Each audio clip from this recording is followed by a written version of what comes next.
प्यारे देशवासियों, नमस्कार। आज मैं आपसे चर्चा करना चाहूँगा प्रधानमंत्री महोदय की मानसिकता के बारे में। हमारे प्रधानमंत्री की मानसिकता क्या है, ये देश आज तक समझ नहीं पाया है। ये क्या करने आए थे, देश का, ये सरकार का, सत्ता का जो भार संभाला था इन्होंने, ये क्या मकसद लेके आए थे, आज तक देश समझ नहीं पाया है।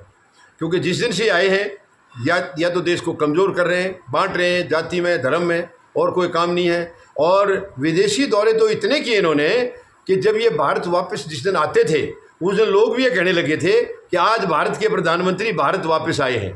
ये कहने, क्योंकि आप विदेशों में ज़्यादा रहते थे, भारत में कम, यानी एनआरआई प्रधानमंत्री की तरह आपने काम किया है।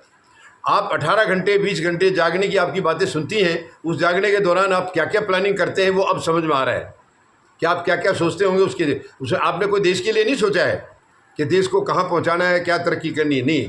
आपने यही सोचा है कि और आज इतना बढ़ गया, कल क्या क्या बांटना है, और आज इतना बेचा है तो कल क्या बेचना है, इसी काम में लगे रहे हैं। अब आप देखिए एक अजीब बात, आपने अपने आंगन में एक सिंदूर का पेड़ लगाया है। क्या बताएंगे प्रधानमंत्री महोदय इसका मकसद क्या है?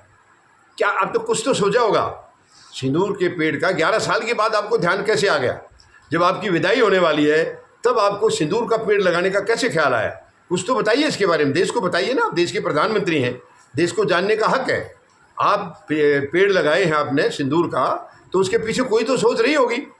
सिंदूर का मकसद क्या होता है? सिंदूर का ही पेड़ क्यों लगाया आपने? और पेड़ दुनिया भर के हैं, कितने पेड़ हैं, आपने इसको क्यों चुना है? वो भी पहलगाम हमले के बाद, वो भी ऑपरेशन सिंदूर के बाद। अब अचानक से पेड़ लगाने का ध्यान क्यों आ गया? आपने तो सिंदूर बांटने का प्रोग्राम बनाया था। जब आपकी फजीयत हुई है, चारों तरफ से आपके ऊपर प्रहार हुआ है, चारों तरफ से अटैक हुआ है पूरे देश का, तब आपने वो ख्याल सोचा। आपको ध्यान ही नहीं है वो सिंदूर किसको बांटा जाता है। क्या सिंदूर कभी घर घर जाके बटेगा? कौन देगा, किसको देगा, किसकी औकात है? आप खुद अपनी औकात को नहीं संभाल पाए प्रधानमंत्री महोदय, तो दूसरों को तो ऐसा मत करिए। आपने किसी की मांग में सिंदूर भरा था, आप उसकी कदर नहीं रख पाए हैं। चलिए कोई बात नहीं, वो मेरा टॉपिक नहीं है आज, लेकिन आप इसका मकसद तो समझिए, सिंदूर का मतलब क्या होता है। आपकी प्रधानमंत्री पद की दायित्व क्या होते हैं, क्या जिम्मेवारियां होती हैं, उसकी तरफ ध्यान कर लीजिए। कभी उसको भी सोच लीजिए आप क्या करने आए थे और आप क्या करके जा रहे हैं। आपने देश को जिस दिन से आप आए हैं सिवाय दर्द, सिवाय पीड़ा, कुछ नहीं दिया आपने। केवल देश को कमज़ोर किया है, धर्म में बांट दिया, जाति में बांट दिया, वर्गों में बांट दिया। इसके अलावा भी कुछ करिए। अगर है तो, नहीं है तो छोड़ दीजिए। त्याग पत्र तो दे सकते हैं, सीट को छोड़ तो सकते हैं, गद्दी को छोड़ तो सकते हैं। चिपक के क्यों बैठे हैं जब आप या तो आपको करना नहीं आ रहा या आप करना नहीं चाहते हैं, और दोनों ही चीज़ देश के लिए गलत है।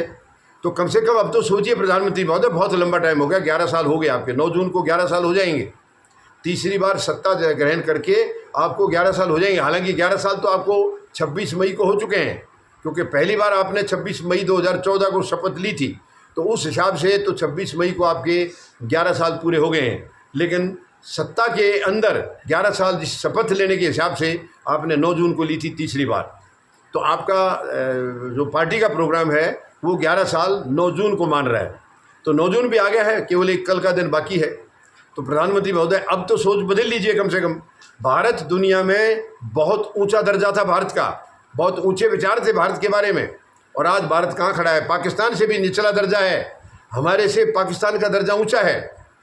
बताइए, आज पाकिस्तान को सम्मानित किया जा रहा है यूएनओ द्वारा, और भारत कहाँ खड़ा है? आप बताइए। बहुत सारी चीज़ें ऐसी हैं जो इस टसल के दौरान, ऑपरेशन सिंदूर के बाद पाकिस्तान के हक में बहुत सारी बातें गई हैं। क्या आपका ध्यान है उस तरफ? मतलब वर्ल्ड लेवल पर, ग्लोबली कई चीज़ों का उसको फ़ायदा हुआ है। केवल भारत को नीचा दिखाने के लिए आप उन बातों को समझ नहीं पा रहे हैं। पाकिस्तान को अगर कोई रिवार्ड कर रहा है, इसका मतलब वो भारत को नकार रहा है। वरना औकात क्या है? संयुक्त राष्ट्र की क्या औकात है? वो भारत को पीछे छोड़ के पाकिस्तान को वो ऊंचा दर्जा देगा? शर्म ना कहिए। और ये केवल आपकी कमजोरी है, आपके विदेश मंत्री की कमजोरी है। मेहरबानी करके इस देश को आपने जहां पहुंचा दिया है उससे आगे मत जाने दीजिए। मेहरबानी करके छोड़ दीजिए आप पद को, आप नहीं संभाल पाएंगे। आपने इतना कमज़ोर कर दिया देश को, इतना पीछे पहुंचा दिया है कि दूसरे आने वाले को काफ़ी कड़ा संघर्ष करना पड़ेगा, मशक्क़त करनी पड़ेगी वापस देश को उस लाइन पर लाने के लिए। आज हमारा जो एक मतलब कुदरती दोस्त जो था रसिया, वो भी आज हमारे साथ नहीं है। इससे ज़्यादा शर्मनाक और क्या होगा? इससे ज़्यादा दुखद और क्या होगा?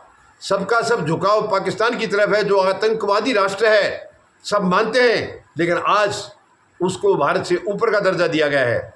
ये हमारे लिए इससे ज़्यादा शर्मनाक और कुछ हो नहीं सकता है। जागिए प्रधानमंत्री महोदय, जागिए, बहुत दर्द दिया आपने, छोड़ दीजिए पीछा। अगर आप नहीं चला सकते हैं तो सिंदूर का पेड़ तो लगा दिया, मीनिंग भी बता दीजिए, उसका मकसद क्या है, मतलब क्या है, किस मकसद से लगाया, कुछ तो मतलब होगा आपका।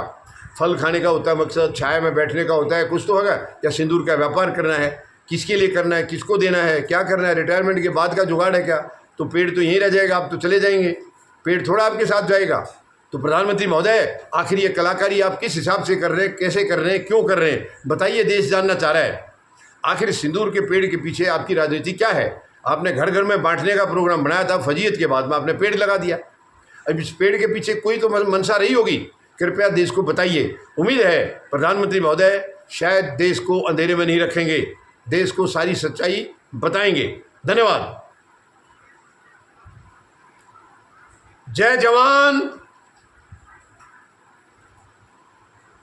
जय किसान, जय हिंद।